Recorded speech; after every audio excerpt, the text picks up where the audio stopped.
Hello, everybody, and welcome to another amazing episode of the Grief Let's Talk About It podcast. You guys know who it is. This is Tony Lynch. I am the host of this podcast, and we are your number one podcast for bringing you stories and conversations around death, dying, and grief, and all the messiness that comes in between there with some amazing people who are out here doing some amazing things. And of course, you guys already know I have some guests up here that's going to rock your world. They're out here doing some amazing things, and causing ripples and changing people's lives. And of course, as always, if this is your first time tuning in, do me a favor, head on over to that YouTube channel. Hit that subscribe button, hit that bell notification so you'll be notified every time that we drop a new episode. But most importantly, this is a live stream event. So if you have any questions or comments for myself or the guests, please put them in the comment section. We'll be sure to answer them as we go. Now, without further ado, and before I bring on my next guest, I got one more thing I have to mention. This is for educational purposes only, okay? So sit back and enjoy, ask those questions and engage with us. We're gonna be taking you guys on the ride. Now, without further ado, I have a husband and wife duo for you guys. We got Seku and Faye King up here, and they come to share their stories. Now, before we get started, introduce you guys. Introduce yourselves. What's up, Tony? I am Fee. And that's the cat, Nelson, right there. Oh, yeah, that's Nelson the cat. Right there. Your cat parents. Nice. So I'm Seku, right? Nice. Now, tell people where you're from and about the work that you do. Thank you for asking. I am born and raised in Omaha, Nebraska. I'm a Midwest girl, Cornhuskers. And the work I do is around helping women over 40 specifically, yet not exclusively, get unstuck en route from where they are to where they want to be in their fitness, their finances, and their relationships. Nice. Yeah, she sounded so nice with her. It's like I don't really know. My name is Seku Wrights. I'm an author, and that's it, right? So Seku Wrights has experienced a major stroke. Oh yeah. And with that stroke, sometimes because he still experiences a condition, a byproduct of the stroke called aphasia, his memory is not always as sharp as it might be later on today or tomorrow. And so one of the things that he does with his book is he is a coach and a speaker and a consultant. He helps people to hack through pain because he's still experiencing pain. And he also helps people to navigate their pivot season around money, because he and we have had to pivot because of life happening and his stroke. So we're both in our pivot season. Wasn't that introduction done much better from her? That was really great. That was great. Look, we talked the first time, and I love the way you guys, just bounce off each other, man. That chemistry, that vibe, it's a whole vibe right there, and I love it. And so I want people just to take that in. It's a whole vibe. And we also have a story too, right? About how you, the things that you've gone through, where you started off from. So let's go back to the beginning. How did you guys come together, and how did you guys get into the work that I know you shared a little bit of Seku Wright's story, but that's not the whole story, right? You know what I'm saying? Yeah, because do you want me? Yeah. Well, let me say one thing. Okay, say as many as you want. I will say that when you asked me that just now, my brain scanned back to the beginning of my second journey. So it didn't encompass my first journey, which was the first half of my life, but my second journey. So what that means is 2.5 years ago, I encountered a stroke, and it was a very traumatic experience. And so that right there is the beginning of my new train of thought, train of thinking, train of doing things. And so that's where really I would start the story. I would start the story from my stroke. Well, you know what? I think because people like to have background, I think background is supremely important, because none of us are where we are from nowhere. It doesn't just like poof, all of a sudden you land in Kansas. And while your life started again 2.5 years ago, you had a beautiful life before. And I know that because I was a part of it. Like the fact that I can say that this is a man that I've known and was a friend 20 years before his stroke. For me, that's so beautiful. And so I want to honor the listeners, and I want to thank Tony by sharing the story. I personally feel like it's such a beautiful story, and I never thought that my life would become such a beautiful love story. Never. So I'm gonna share it. I'm gonna use this moment. All right, All right. great. We met we believe it was 2005 at the ABFF Film Festival in South Beach, Florida. I came from LA as an actor. He came in New York as a journalist.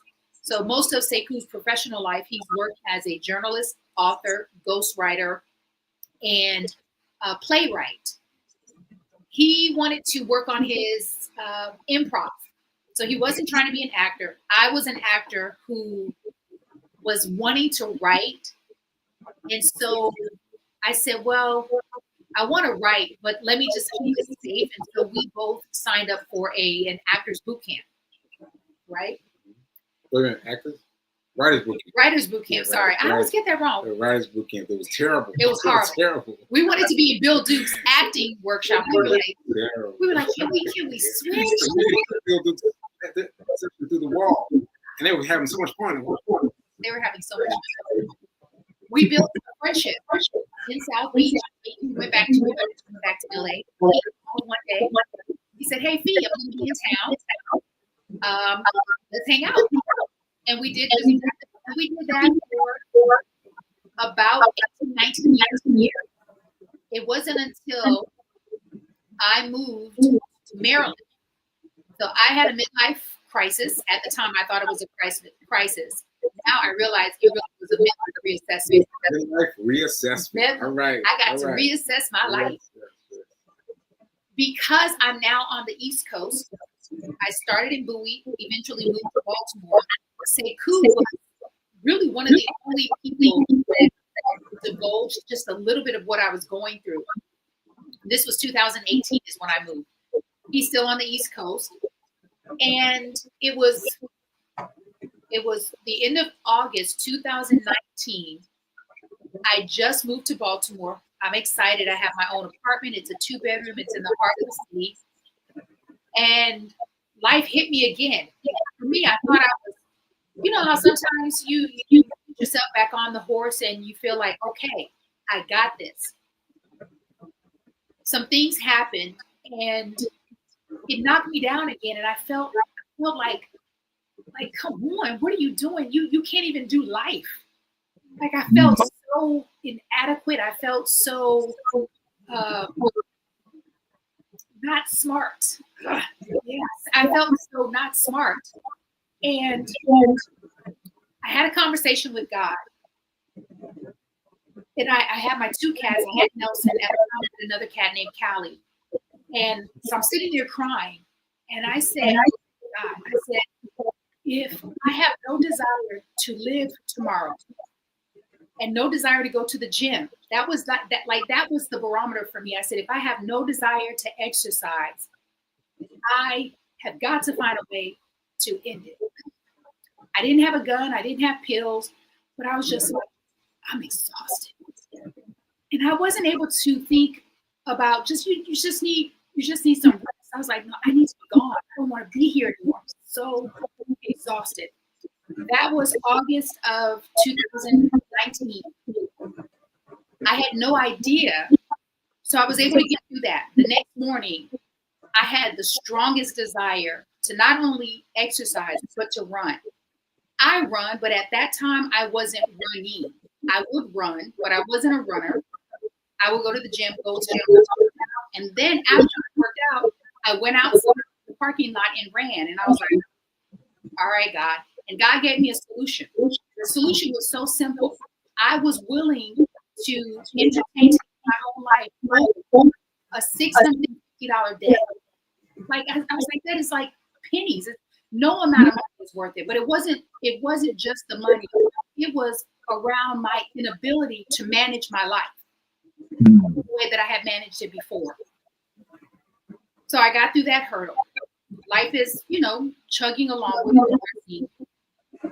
Christmas Eve 2019, Seku had called me, I want to say that day, and he said, Fee, I'm going to be coming through Baltimore and I want to see you. And I was really hesitant because I wanted to work. Like for me, that was how I focused, and I was just working. And I relented. I said, fine, come down. He ended up hanging out. We wrapped gifts for my niece. We had a great time. He got up early in the morning, which is now Christmas morning, and left to Nashville. And I'll let him share.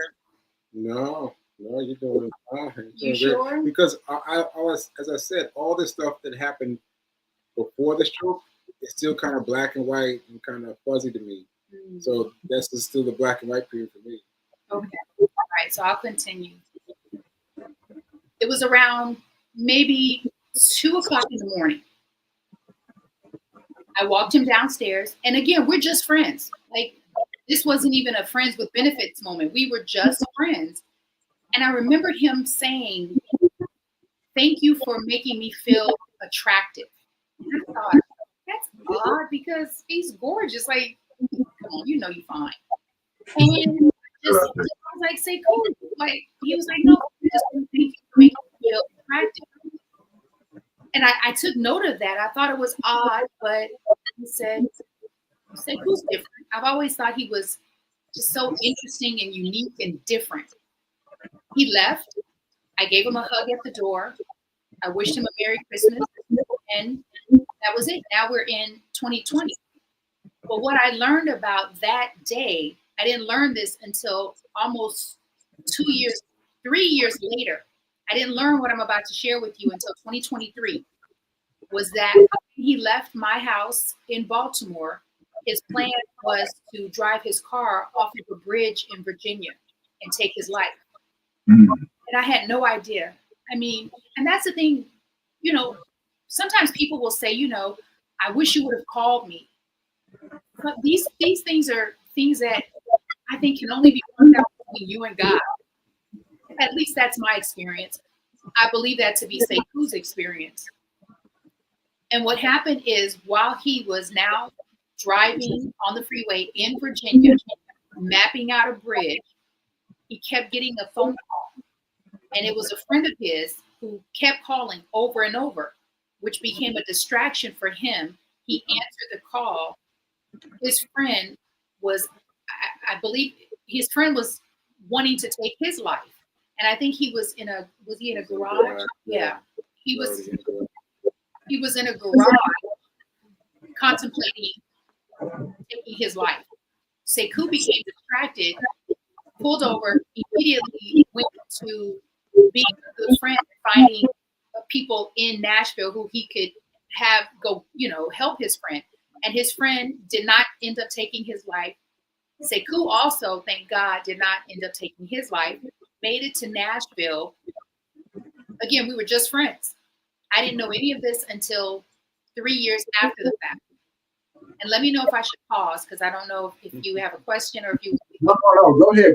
I'll ask questions. Because I'm enjoying this, and it's like you're taking us on this journey, right? And a lot. I'm telling you, it's almost like we've lived totally different lives, but we live the lives almost parallel to one another, right? Listen to how Seku was driving on the bridge and how he was already contemplating. You got a gut instinct, but don't know why, right? And then the distraction comes, right? Like you can't write this stuff out. You cannot write this stuff out like, oh no, hey Seku, we about to distract you because you got a friend over here going through some stuff too. And of course, him being the man and the friend that he is, hold on, let me make sure that he's okay. Mm-hmm. And I'll let you continue, but I want people to understand this is what a lot of people do, right? We're quick to go to other people's aid when they need us, right? But we're the ones that need the help. We're not the ones asking for the help. We're not the ones saying, hey, I'm in a bad way right now. And I know this because I was that guy too, right? Yeah. And I didn't have a Seku to stop me. You know what I'm saying? And the reason being because I was good, right? You know what I'm saying? That's not to brag or anything, but I was good about not letting people see that hurt inside of me, right? And we talked a little bit about this. When you've endured so much loss and pain and trauma and things like that, you get really good at hiding. You become an expert. Yeah, you become an expert. Yeah. I just shared, so I have a writing group on social media, and Seku encouraged my group members to, if you're wanting to write and you're struggling with writing, to write 1 sentence a day for 30 days. I was one of maybe 2 who actually did it. I wrote 1 sentence a day for 30 days. And one of the sentences that I wrote was in dialogue form.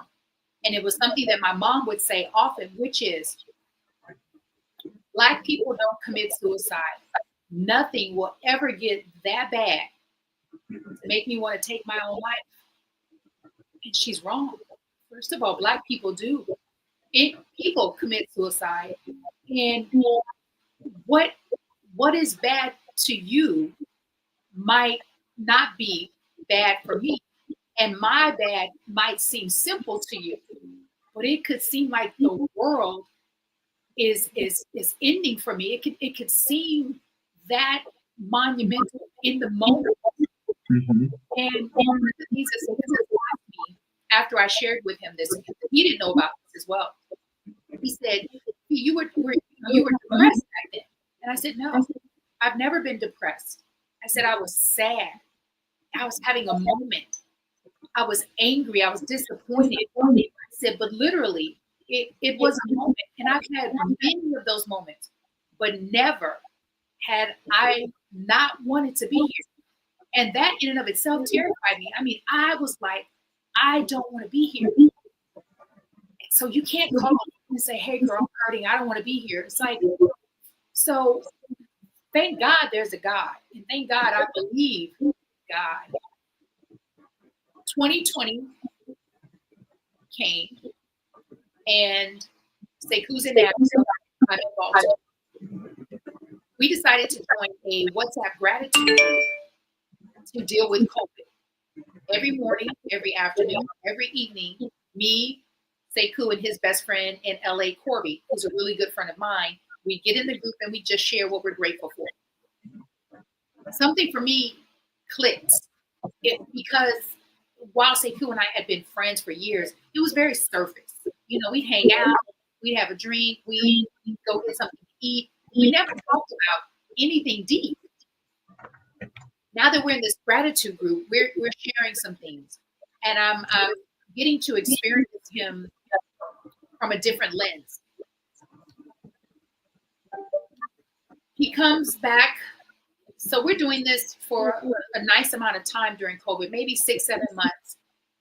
And as COVID is starting to shift, he comes back to New York and he comes to visit in Baltimore. We have dinner or something. And I remember he brought me some flowers. And I was just like, I was confused. I mean, I think I wanted to be confused because I didn't want to really deal with the fact that there could be something weird. I'm very comfortable with being single. And so he bought these flowers, and I said, what are you doing? He was like, what? I said, why'd you buy me flowers? And he was like, because I wanted to. And then when I remember he carried my massage table down to my car. He had a massage client while he was visiting. And when he carried, so obviously my love language is acts of service. And he was doing a lot of servicing. And when he carried my massage table down to my car, I was just, I mean, I think woo, that was it for me. I said, huh. And so he was showing up differently, and I I didn't expect it. I was just like, I don't know who this is. I know his name is Seku. He looks like Seku, but it's because I didn't know him. We decided to date. And then we decided to be intentional because I had a lot of reservation because I kept thinking, I don't want to lose my friend. I don't want to lose you as a friend. A dear friend of mine said, Fee, I think you're looking at this all wrong. You need to be looking at this as if this is my soulmate, or what if this is my soulmate and he's been underneath my nose for 2 years. Like, girl. And that's what I did. I said, stop focusing on what you don't want, focus on what you want. And that's when things shifted. We started dating. I'm traveling to New York. I'm traveling to Nashville whenever he's in Nashville. And we're having a great time. And we're getting to know one another. And within, I don't even think it was a year of that. Within a year of being intentional, July 14, 2022, he had a stroke. So that's where my story begins, because that stroke left me with amnesia. And so these stories that she's telling are still getting locked into place because they're from my past. My previous, they're still coming up for me. But on July 14, 2022, Yes. I had a stroke, and it was found out that it was one of two strokes I had, and it was a hemorrhagic stroke. Hemorrhagic stroke. And no one knows what that means. I mean, you don't know. No one knows what that means, but Right. it sounds like a very improbable word, just a easy word. But that word meant that I was one of 17% of people who survived that stroke. Like 83% of people died from that stroke. 83% of people died within 4 weeks of that stroke. The fact that I maintained myself and was able to make it past that is 17 to the nth degree. Like, that's incredible to me. And I didn't learn it until much later. I learned that too. And so that was when I started filling things in, because I didn't have any memory. I couldn't walk. I could not talk at all. And my body was hurting. So there was all these things that were difficult for me, but I was able to persevere.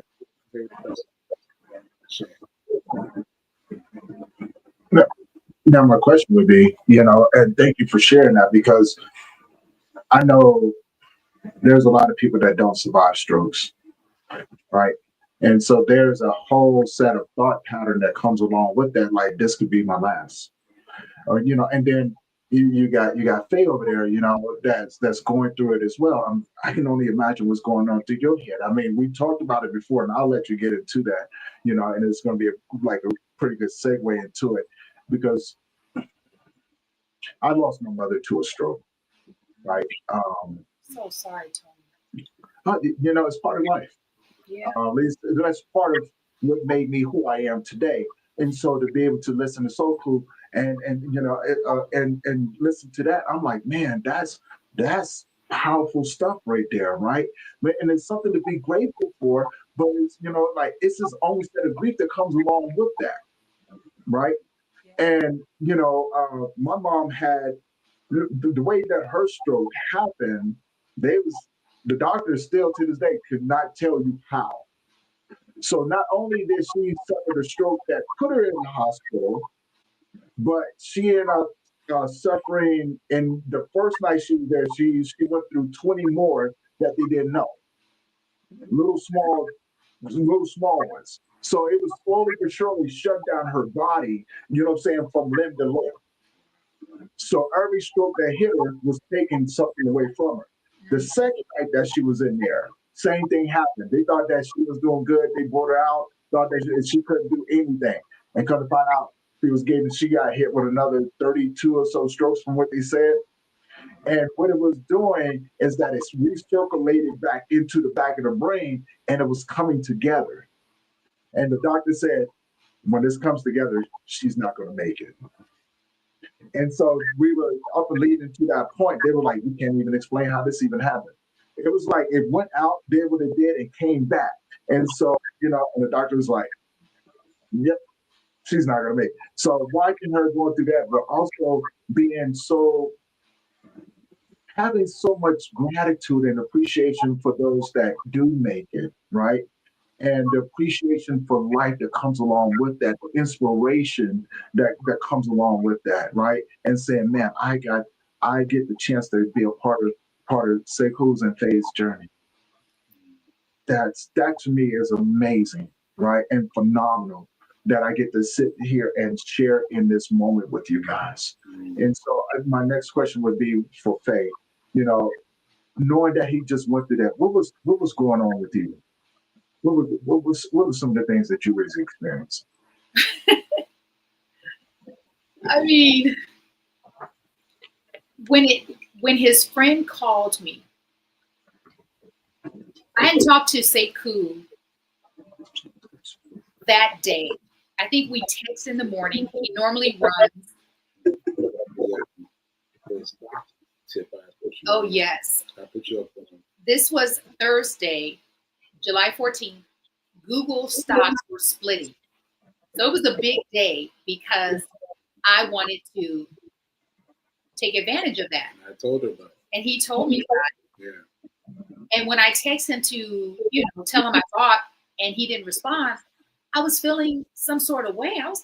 And one of the things that I know about Seku, everyone who knows Seku is a reliable person. He is reliable.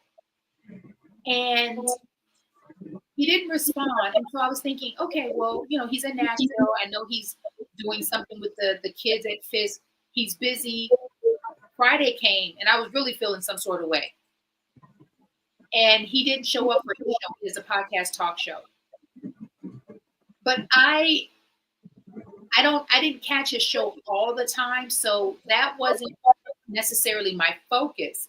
Mm-hmm. But when his friend called me, and I saw the call, but I was busy, and I was like, why is Corby calling me? Like, Corby rarely calls me, and I was nervous to the point where I didn't want to answer the call. Corby called again, and I didn't answer it.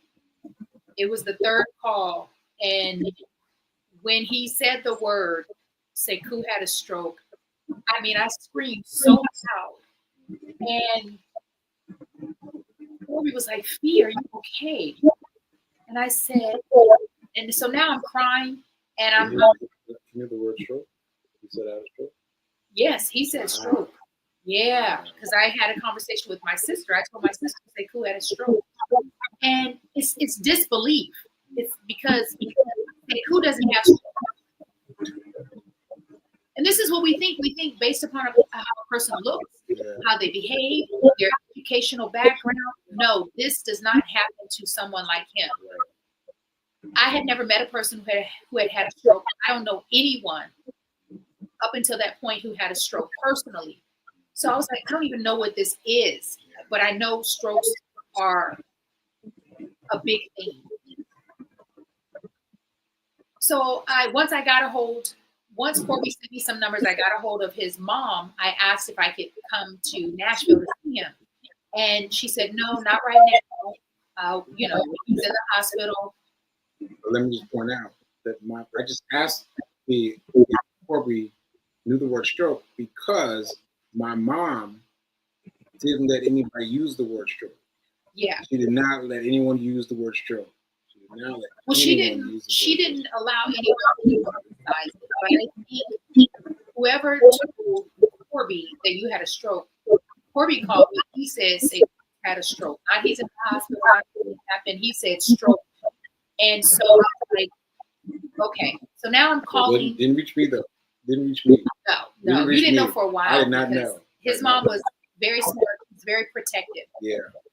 And so I was connected with people who could give me more information because none of these people knew who I was.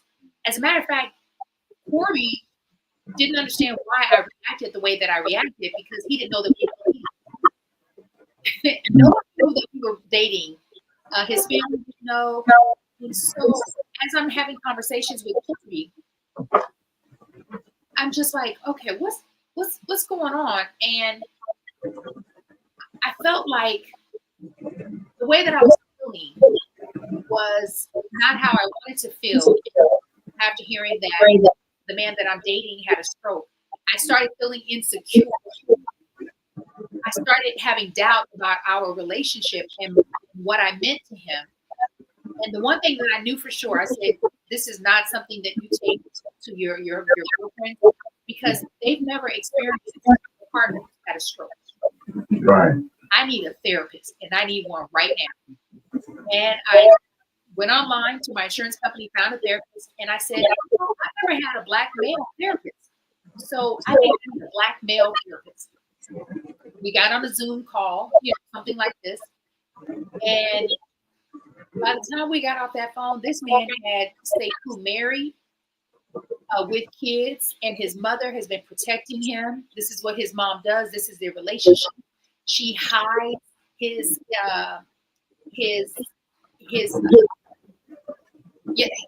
I want to say his indiscretions.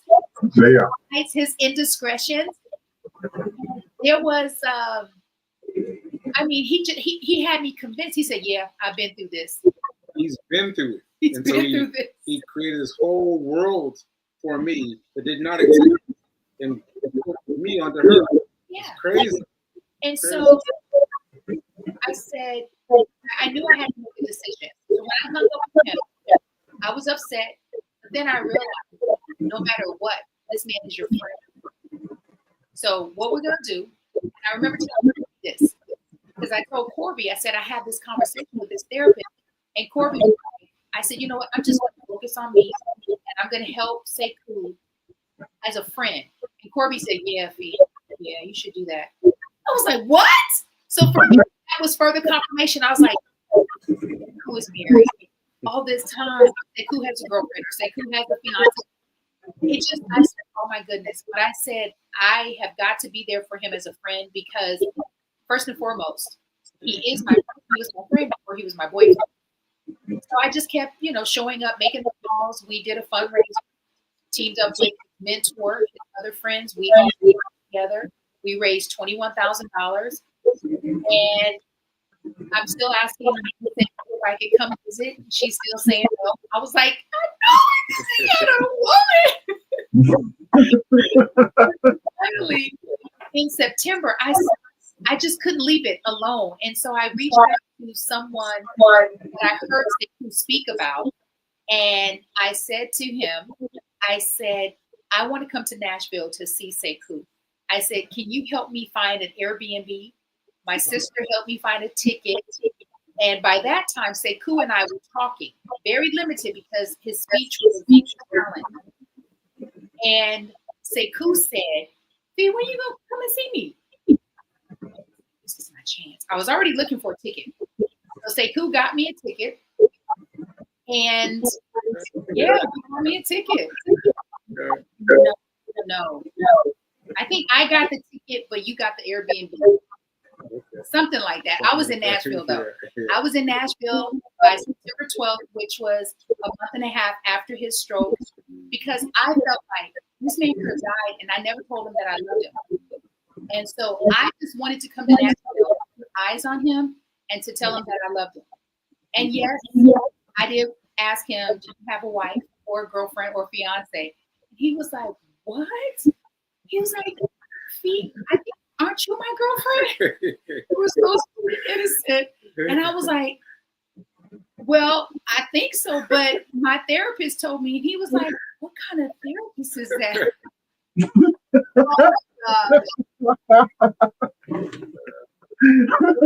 Love that. I love that. Just the sheer reaction of Seku going, well, aren't you my girlfriend? You're like, well, I think so, but I'm not quite sure. When you hear from the other end, you're like, what just happened here, right? You know? Yes. And I love that, right? Because I that's what I want for people. I want people to have that, right? You know what I'm saying? where a guy turns around and go, well, aren't you my girlfriend? And the girl turns around and go, I guess so. Like, I go, maybe. I'm not quite sure. I don't think we're really discussing, but he don't know, right? Yes. So it kind of reminds me of the Goldie Hawn, and I want to say Kurt Russell or someone like that. When a girl lost her memory and he came in and was like, I'm your husband. What movie is this? I was gonna say we should watch it today. It's Goldie Hawn and Kurt Russell, and they are in a relationship in real life. They've been together for probably 40 years, never married. Oh, wow. But they are together, and they did this movie called Overboard. And it's a romantic comedy. We should watch it. Yeah, we'll watch it. That's good. Thank you, Tony. And the other one with Drew Barrymore and Adam Sandler, where she loses her memory every day, and every day he has to come in there and and be her husband. Like, they got married and had kids and everything. So he made videos for her so she could be reminded of her kids. And that she was married. And I can't for the life of me remember that one. Like 51st dates, something like that? 51st dates, yes. 51st dates. So yeah. That's good. His memory better than mine. Because I was like, I remember the movie but couldn't remember the name. But I was surprised that I actually remembered the Overboard one. And that's cool. That's what I want for people. And to listen to that is freaking phenomenal, right? And your ups and downs and how you guys come together and having to go through not only your set of grief and trauma and things like that, but say, cool, you're going through yours as well, right? And you still manage to come together. And for those people, because I know a lot of people that don't make it, right? And I don't know nothing about relationships. I'll be the first one to tell you. I don't know nothing about them. I've never had a healthy one, and I've gotten to an age now to where I really don't care to be in one. Let me just piggyback on that, because for me, I think I was in relationships and thought they were healthy up until my stroke. I felt like I'm doing this right. This is how it's supposed to be done. That's how I felt up until my stroke. But my stroke took everything to zero. I couldn't talk. I couldn't remember people. Everything was from scratch. So I consider myself 2.5 years old. In those 2.5 years, I learned about having a relationship. I learned about, being involved with someone. And that's all I learned. Like, my learning of 2.5 years is completely different than my years of becoming. And so I can tell you now that there's so many things that are different to me now than they were to me then. It's like I'm a different person. And I don't see how I could phrase it other than that. Like, it's me getting to know a woman from the nth degree, from the Times Square of 2.5 years, really. People make up a word for Times Square. Yeah. Yes, I will. Yes, I will make up words. So, Tony, I love that though, right? Because that shows a lot of creativity. Sometimes you have to make up some words, right? You don't change the whole dictionary. Look, they've been changing the dictionary for quite some time. We might as well change it more. Yeah. You can make up some words. Tony, the other thing I would like to share is that many of us don't know how relationships work. Right. I mean, we really don't. Right. And many of us didn't have good examples. Right. And then some of us had good examples. Like Seku's upbringing is, first of all, if you haven't had a syrup sandwich or a ketchup sandwich Hello, or mayonnaise sandwich. I don't know what those things are. He doesn't even know what that. know what those things are. Tony, I knew you knew. No, He things never had. Who was doing that? And then here you are having, girl, look, you better stop. Sandwiches. Come on, you know how that works. You get the log cabin or Aunt your mama, you put it on that syrup, and you smash the two pieces of bread together. Oh my God. Oh my God. Or a sugar sandwich. Oh, like he has no. He was deprived. Obviously, he was deprived as a child. I'm the opposite of deprived. I'm the opposite of deprived. You have not. Look, if you have not had a syrup sandwich with a glass of cherry Kool-Aid, the red Kool-Aid, white Wonder Bread, white Wonder Bread with a ketchup sandwich. Look, this is when you know. This is when you know that you beyond surviving. You gonna make it. Yes. Yeah. Upbringing, it's vastly different. Yeah. And it doesn't matter because we're together and we attract one another. But we could not have attracted one another from where we were. Right. We could not. And obviously we didn't. It took 20 years. It took 20 years of the work individually. Yeah. Like he was on his own journey. I was on my own journey. And I just want to say, what are you gonna say? That even with everything, I'm not sure we would have made it if I hadn't had the stroke. Oh my gosh. Yeah, and become a new person. Yeah. Oh, I thought you were gonna say we wouldn't have made it if we started dating. Well, definitely we wouldn't have made it then. We definitely wouldn't have made it then. But I'm saying when we started dating, I don't know. I think I can't be sure, but I think that we would have had some trouble. Oh yeah. In the beginning, but once I had the stroke, everything got taken away. And you know why? One of the blessings in his stroke for me and for everyone that he loves is he started letting people in, because that was my biggest thing. I was like, now look here, I don't know who you are, and we've been dating for almost a year, and he would take tiny morsels of steps. They were too small for me and they were too slow. And so literally the day after he had a stroke, because I didn't know he had a stroke on Thursday until Friday, I was planning to have a conversation with Seku on the 15th about our relationship, about him not sharing, not opening up. I was just like, he's nice, he's smart, he's funny, but who are you? And then the stroke happened. And then once he got out of the hospital, I would go to Nashville, we started talking, like really talking. And then I met his people. And I was just like, I think that this was going to be the only way it could have unfolded. Sometimes when a thing looks like it's a bad thing, it ends up being the best thing that could have happened to help you transform your life. And this Seku communicates, like, we don't argue. We'll disagree.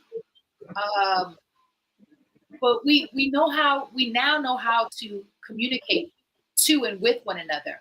Right. I become extremely patient because I understand what's happening.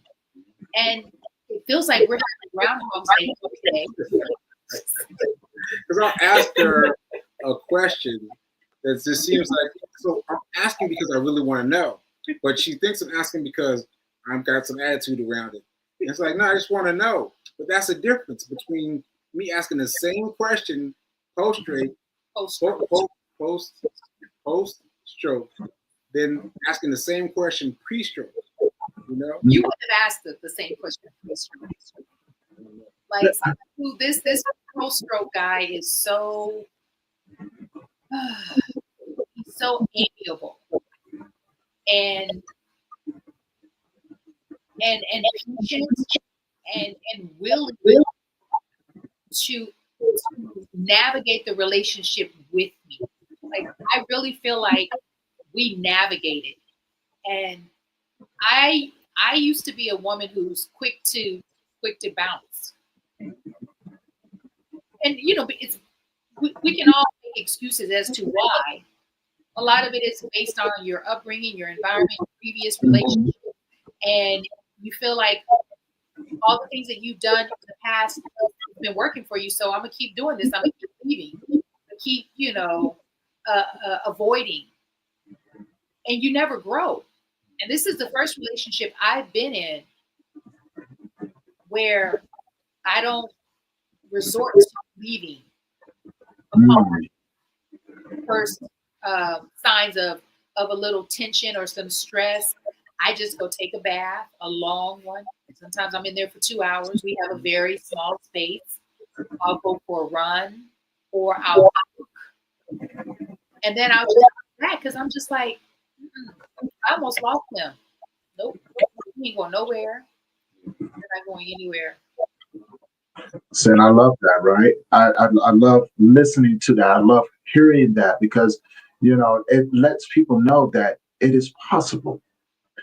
But you have to do a lot of growing, right? Yeah. And I even say that, I don't know if you could have gotten there without having a stroke, to be honest with you. Isn't it crazy? Isn't it crazy that those things are what changes everything? I mean, to be honest, if I would have met y'all when y'all first met, I probably would have been like, so that's your wife and that's your husband? And you'd be like, no, we're just friends. I would look at you and like, I would have, And then don't let me see you 2 years later, like, did y'all talk? Yeah.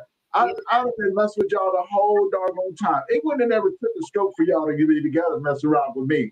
I was like, you can go now, That would have a lot of people. Huh? Again, Tony, I'm sorry. No, you're fine. You're fine. Go ahead, please. I was saying a lot of people have said that you and Seku look cute together. Like my best friend, when she first met Seku, we weren't even dating. So this must have been, it was before COVID. No, it was during COVID because we had masks. We came to Times Square to visit. She met Seku. Not COVID. She met Seku. So Seku and I were just being who we are to one another. We're friends. Like we always, find each other attractive. But she said to me, she was like, "B, he's the one." And I've also had friends of mine be like, "Y'all get married? Y'all going to get married?" And I'm like, "I'm not going to get married." Ever told me that? Yeah. Well, we got to talk off camera. So people, and for me, I always thought Seku is far. He's just so intelligent.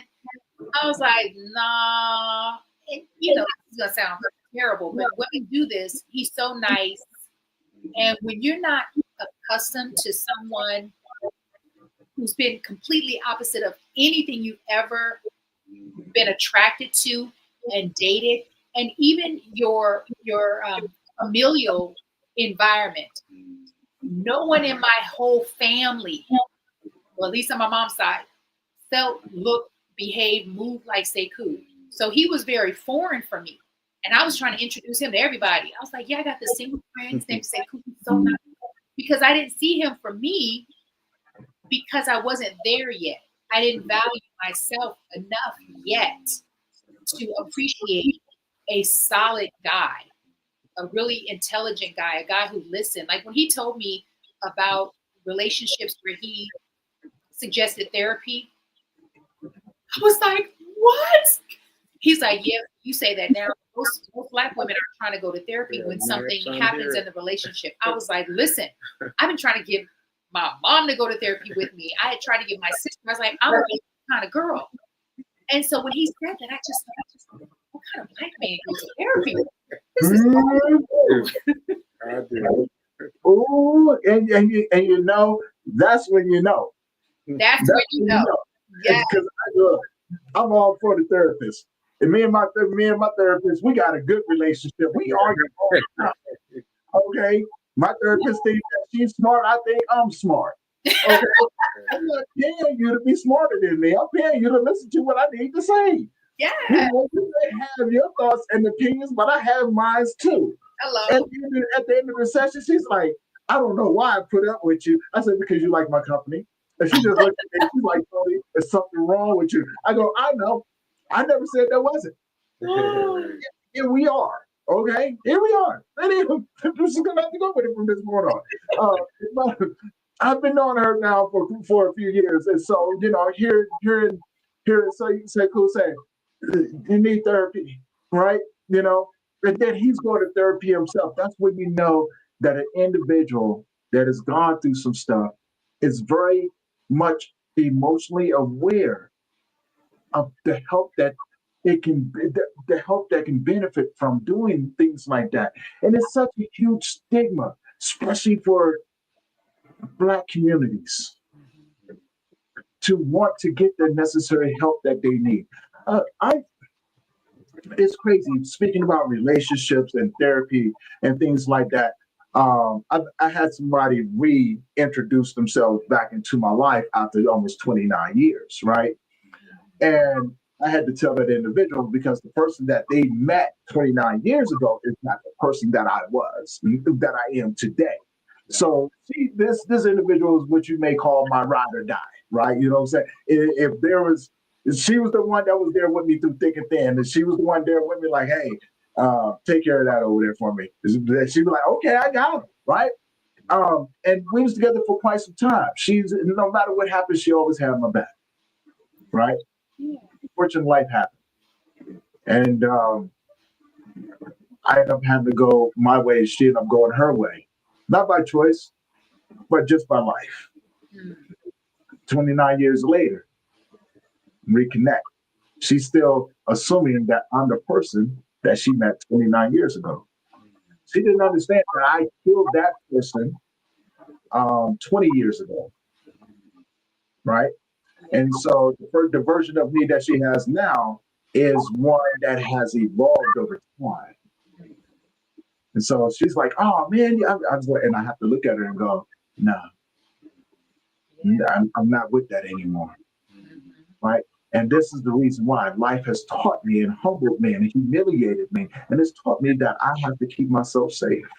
Yes. And just because you came back around doesn't mean that I trust you. And I think those words hurt her more than anything.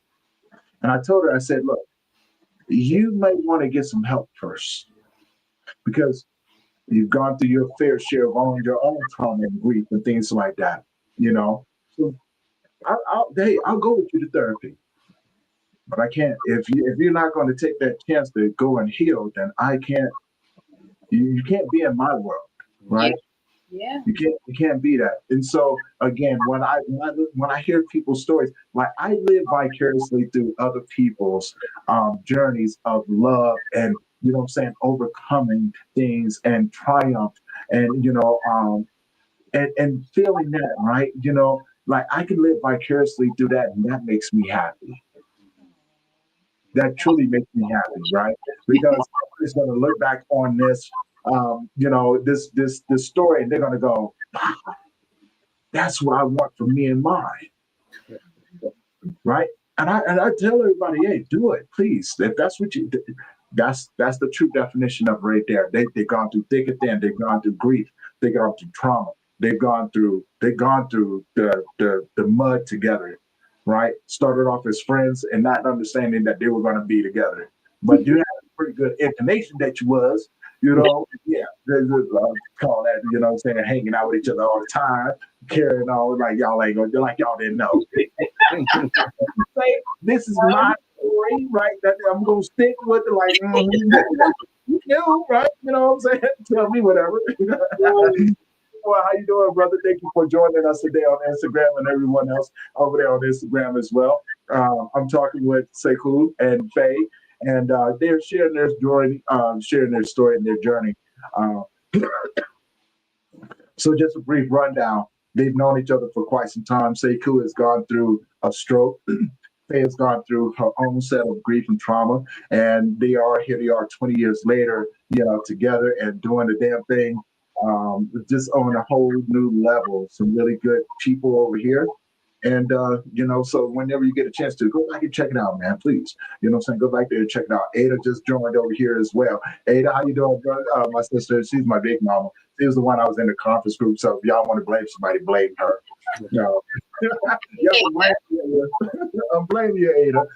But no, I find that to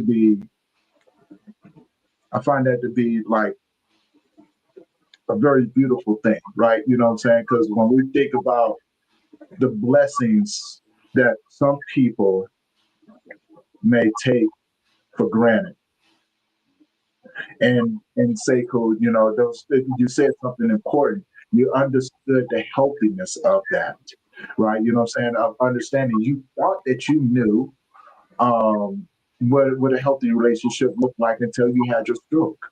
Mm-hmm. And then it taught you through faith, all of that was crap. Yeah. Looks like.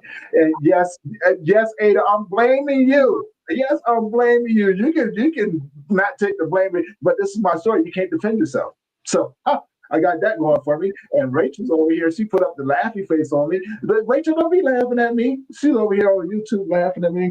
See what y'all have started? Y'all got Ava's over here not letting me blame her, but she can't do anything, so she's just gonna have to take that. And then Rachel's laughing at me over here. You know what? I'm done with y'all already. I'm done with all y'all stuff. Justice for Ada. Hey, don't be taking up for Ada. That's my big mama. She gonna get me anyway. So she don't need your help, Rachel. She don't need your help.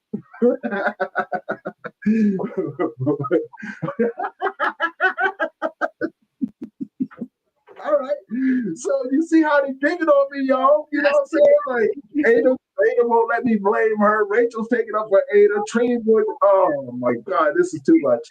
We're over here trying to have a decent conversation, and they over here making fun of me.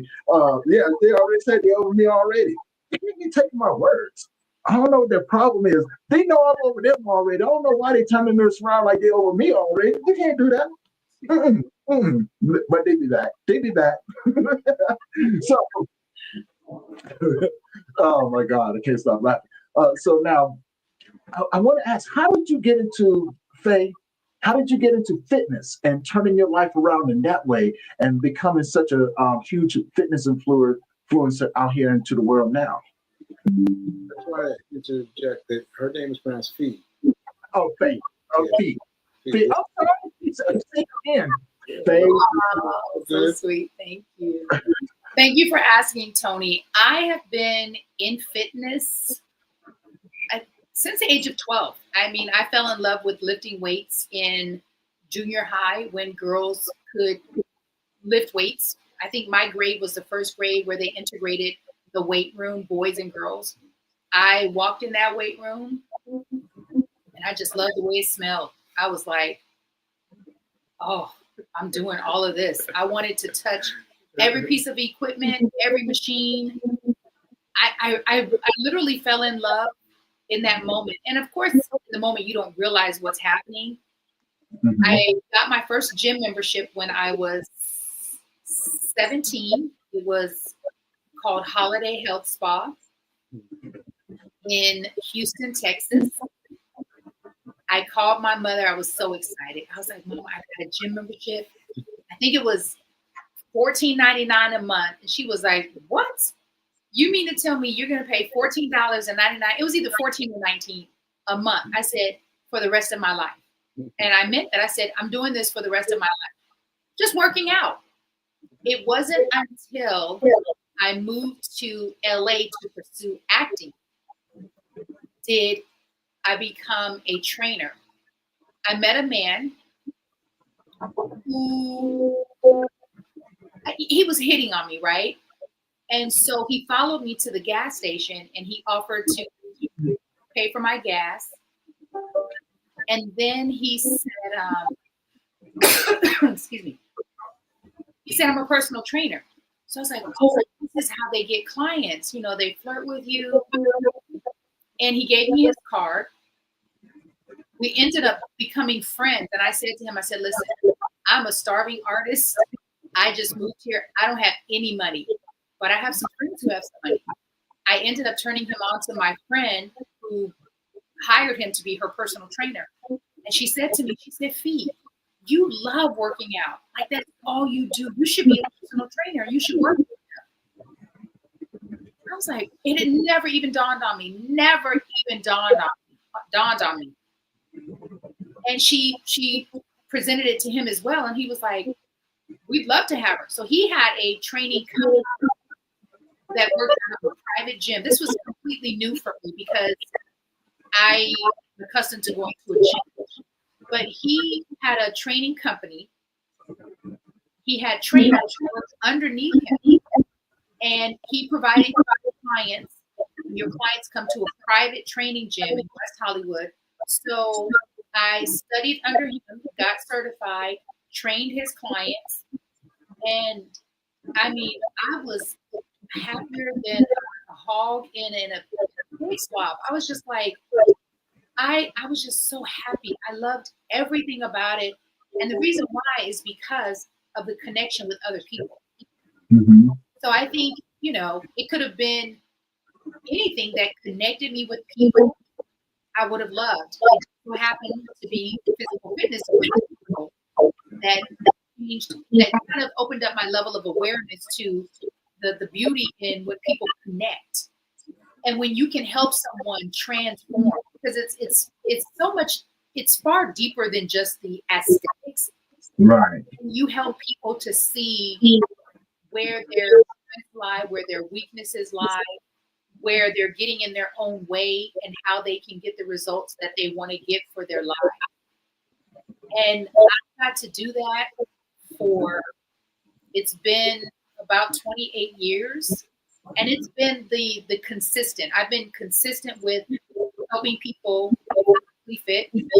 I've been consistent with writing and sharing my stories. Mm-hmm. And I know that this is my purpose. I think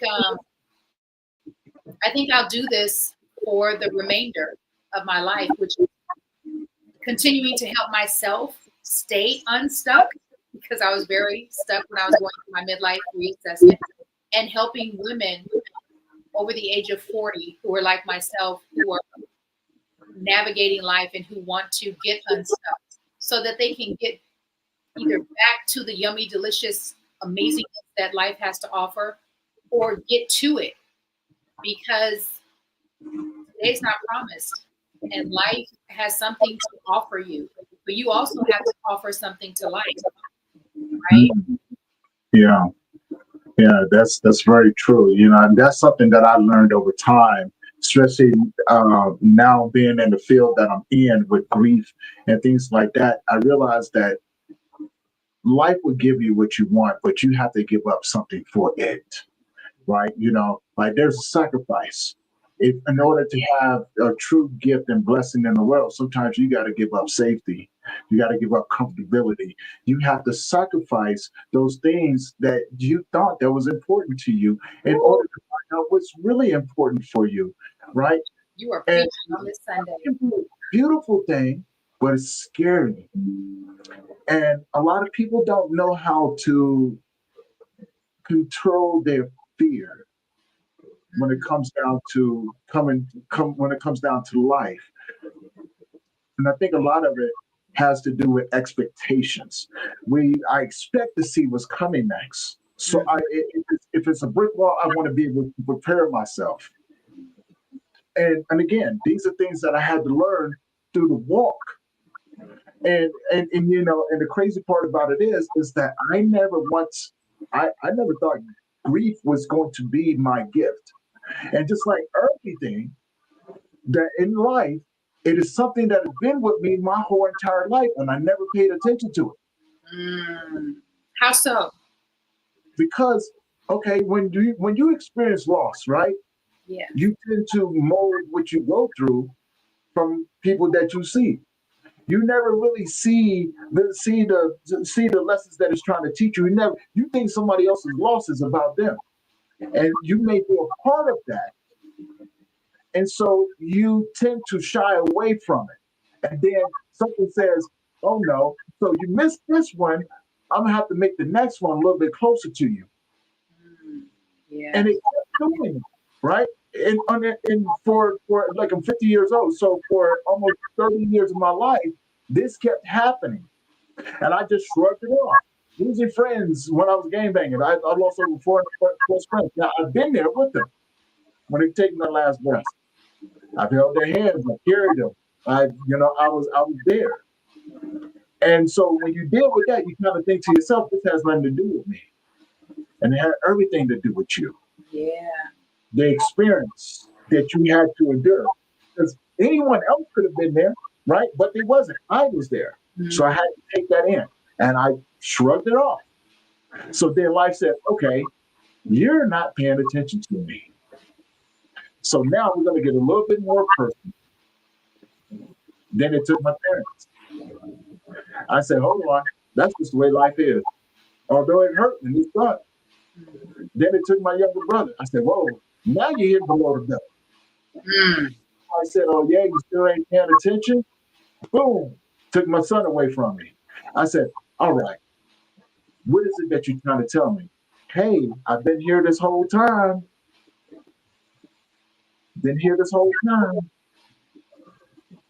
And I'm with you. And so that's when I realized that the gift of grief had been with me my whole entire time. And it took over close to almost 50 years of learning all of these things in order to get everything that I did within the first 6 months.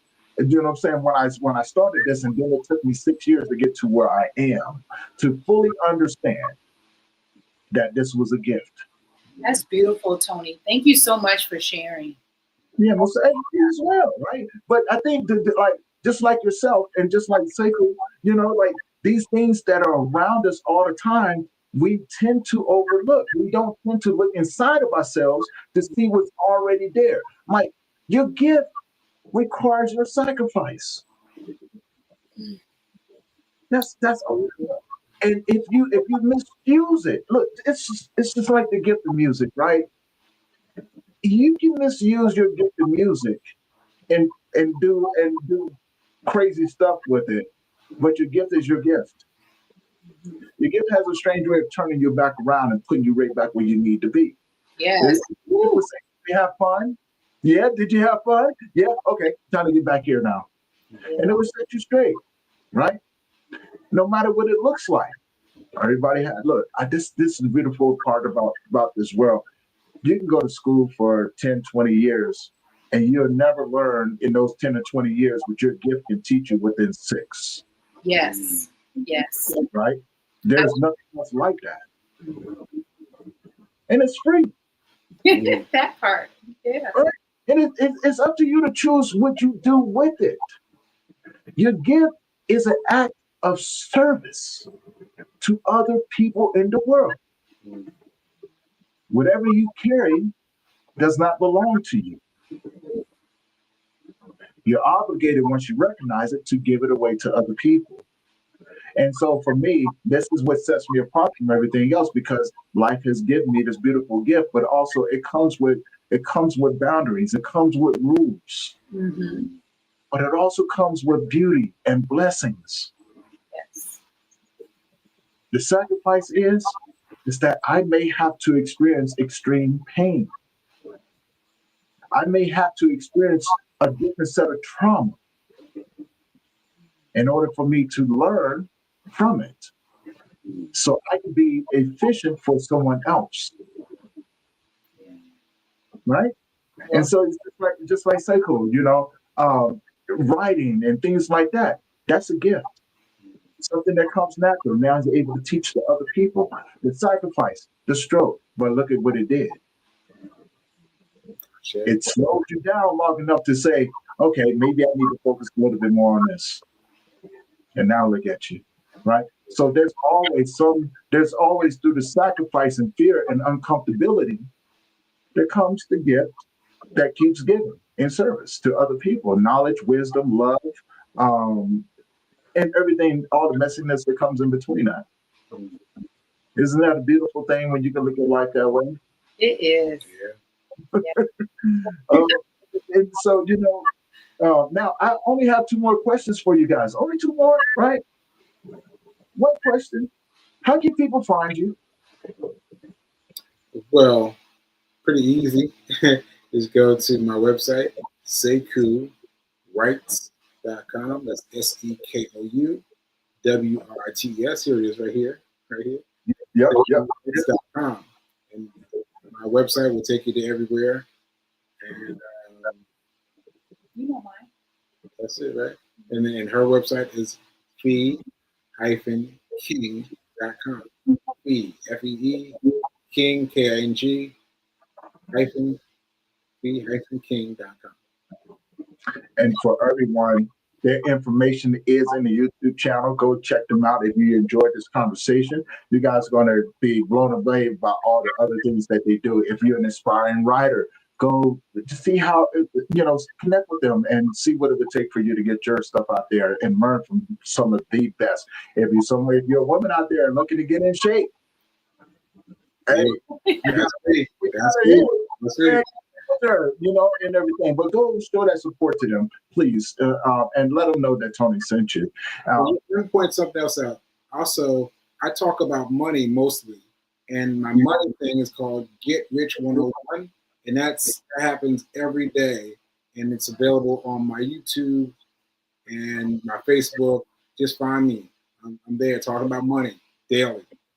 And I'm connected with you on your YouTube as well. So guys, go check out his YouTube channel too. That is actually in the description as well. So if you guys want to learn more about making money and getting where you need to get by being financially stable, but you need some help, maybe just getting started, getting where you need to be. Seku is the one that you want to talk to. The guys out here putting some knowledge out there that will blow your mind away. So we got two people that are out here making ripples in this world, causing change in people's lives. Be a part of the change. Go get the help, go get the knowledge, and do something with it. Second question for you guys. If you had a superpower, what would it be? Ooh. You first. What's my phrase? Now it's better. Yes. Sorry. I did. See, what happens is aphasia. Sometimes things happen in my mind and then they vanish. So I was asking her the phrase I use every single day on my show. I use this phrase every single day. And see, it just flew out of my mind for a second. But it's called now is better than perfect. Now is better than perfect. So it's about not changing anything, but being present. Like in my previous life, before my stroke, I was always holding back. Because this isn't right. I don't have this right. I don't have this right. I'm not going to do it yet. But now that I've come over the other side of having a stroke, I've tried everything. I try everything. And even though I know it's not perfect, even though I know my voice is not quite right and my theories aren't quite right, I just do it now because that's what helps me. So what would your superpower be? So I'm saying my thing is now is better than perfect. It's not a superpower. It's not a superpower per se, but it's the realization that now is better than perfect because that's a new realization for me. That's my superpower. That's my superpower. Now it's better than perfect. All right, I love it. We'll take it. My superpower would be. That's such a great question. I feel like I ought to have the answer right on the tip of my tongue. I think I'm gonna kind of say Seku because being in the present, I think that is my superpower. Is really being in the present. I used to be, and I still vacillate. I mean, I'm constantly working on who I am becoming. Yeah. But who I used to be is someone who was either always in the past or fearful of the future. So forget about the present. How could I be in the present if I was back there and afraid of what was coming? And so now I am very present even in my meditation, I'd be off somewhere. I'm like, where are you? Like, come here. And it feels scary, but also I've become very comfortable with being uncomfortable. So I know exactly where I'm supposed to be. And I love trusting right here, everything, and it's preparing me the next to come or not. I have a saying, and I believe this to my core, which is today is not promised. And if I were to go today, I can actually say, I have lived. Now I want to live a lot more. I have so many other things that I want to do, and now I want to do these things with safe food. If God took me today, whoo, I had a good time. I did a lot. I did way more than I ever imagined. I experienced more than I ever imagined. Yeah. You know. Yeah. I love that. Me too. Yeah, me too. I love that. You know, I was telling someone else, I ask myself this question every week. You know, what is your superpower? And I've been doing it now for 5 weeks. What I realize is that it changes on a week-to-week basis. Yeah, I love it. See, that's the beautiful thing about asking yourself that question, because it empowers you through that week, right? You know that this is what you bring into, this is how you're showing up. And what I realized was, and this is only for me, please, you know, what I realized was that every time it changed, it was a part of who I was. I'm just recognizing it. I'm putting a light on it. Like this week, this is the part of me that shines the brightest. And I show up in that moment, like you said. And I just am. I'm not here, no, I just am. Mm-hmm. Yes.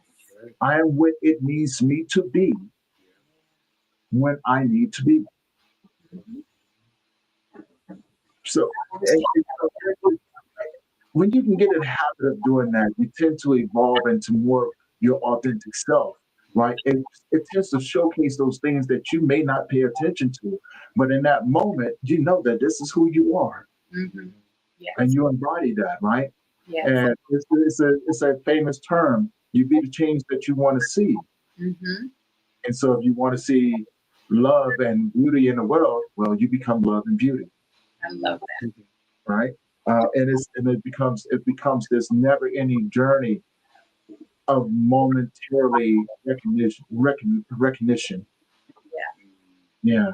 And now we're gonna go ahead and wrap this up. I got another one I got to jump on in about 34 minutes. I want to say thank you guys for coming on, giving me this huge honor and privilege to be able to be a part of your journey, share your story, and just be in this moment with you guys. I definitely appreciate that.